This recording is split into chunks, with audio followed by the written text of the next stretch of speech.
100 dagdag sahod, hindi kakayanin ng employers, DOLE, Department of Labor and Employment, Manila, Philippines.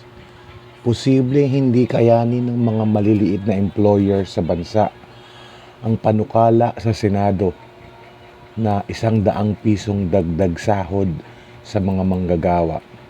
Ayon kay Department of Labor and Employment Secretary Benvenido Laguesma, medyo may kabigatan po dahil out of more or less 1 million na registered existing businesses sa atin, mahigit 900,000 ang nasa kategorya ng micro, small at medium enterprises, paliwanag ni Laguesma.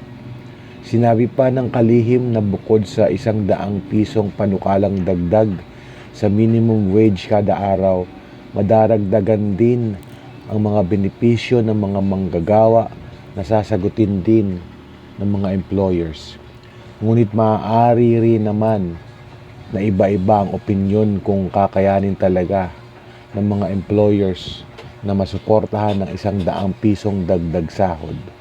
Sa panig ng DOLE, mas sinitignan umano nila kung paano mapapanatili ang mga negosyo habang nakakalikha ng mga dagdag at maging madagdagan ang bilang ng mga Pilipinong may trabaho.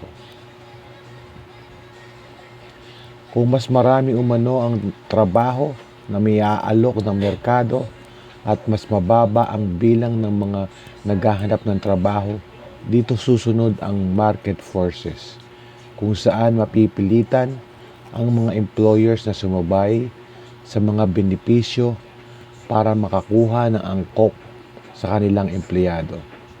Mas dapat pagtuunan din umano ang pagtulong sa ngayon sa mga maliliit na negosyo, lalo nang galing ang mundo sa pandemya.